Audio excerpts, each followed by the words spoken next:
క్రిష్ మన channel Telugu AWS Telugu DevOps Telugu Linux thinking admin. ఈరోజు మనం మోచా టూల్ గురించి చూడబోతున్నాం. ఇది టెస్టింగ్ జావా స్క్రిప్ట్ మీద ఆధారపడిన testing framework run on node JS అని చెప్పి చెప్పుకోవచ్చు అనమాట. ఇక్కడ ఈజీలీ ప్రొవిజన్కి, అదేవిధంగా ఎక్సలెంట్ క్యాండిడేట్ ఎక్స్పీరియన్స్, అదేవిధంగా మల్టిపుల్ క్వశ్చన్స్ వీటికి, అదేవిధంగా బెస్ట్ రిపోర్టింగ్కి ఇది యూజ్ అవుతుంది అనమాట. ఇక్కడ చూసినట్లయితే జస్ట్ జాస్మిన్, అదేవిధంగా ఈ మోచా అన్నది ఇంటిగ్రేట్ అవుతుందని చెప్పొచ్చు కుకుంబర్తో కూడా. సో ఈ విధంగా మనం చెప్పుకోవచ్చు అనమాట. ఇంకా చూసినట్లయితే future rich Java script test framework running on node JS అని చెప్పి చెప్పుకోవచ్చు ఇన్ బ్రౌజరు. సో ఇంకా చూసుకున్నట్లయితే ఇది టెస్టింగ్ అనేది సింపుల్ అండ్ ఫన్ అని చెప్పి కూడా చెప్పుకోవచ్చు అనమాట. ఫ్లెక్సిబుల్, ఈ మూడు సెంటెన్స్ సింపుల్, ఫన్, ఫ్లెక్సిబుల్ అని చెప్పి చెప్పుకోవచ్చు టెస్టింగ్ అనేది.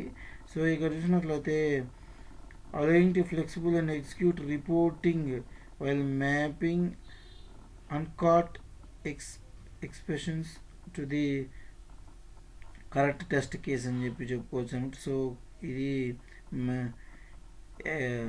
ఎగ్జాక్ట్ రిపోర్టింగ్ కూడా యూజ్ అవుతుందని చెప్పుకోవచ్చు.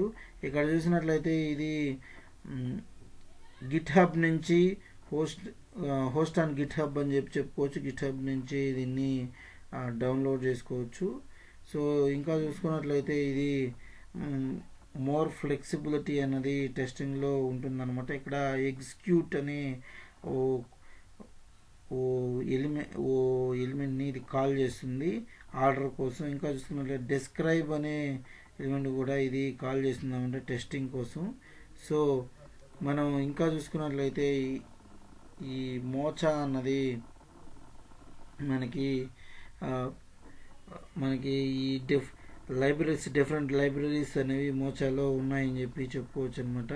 సో అవి చూసినట్లయితే should.js, అదేవిధంగా express.js, అదేవిధంగా బెటర్ అసిస్ట్, అదేవిధంగా అన్ఎక్స్పెక్టెడ్ అని చెప్పి చెప్పుకోవచ్చు అనమాట ఈ మోచా గురించి.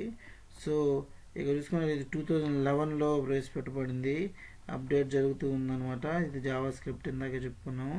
టెస్ట్ ఆటోమేషన్ ఫ్రేమ్వర్క్ అని చెప్పి దీన్ని ఓవరాల్గా చెప్పుకోవచ్చు. సో ఇంకా చూసుకున్నట్లయితే ఇది మనకి Java script test framework node JS అని చెప్పుకున్నాం. ఇంకా ఫ్యూచర్ బ్రౌజరింగ్ సపోర్ట్ కూడా ఇది ఇవ్వగలుగుతుంది ఫ్యూచర్లో. So featuring browser support.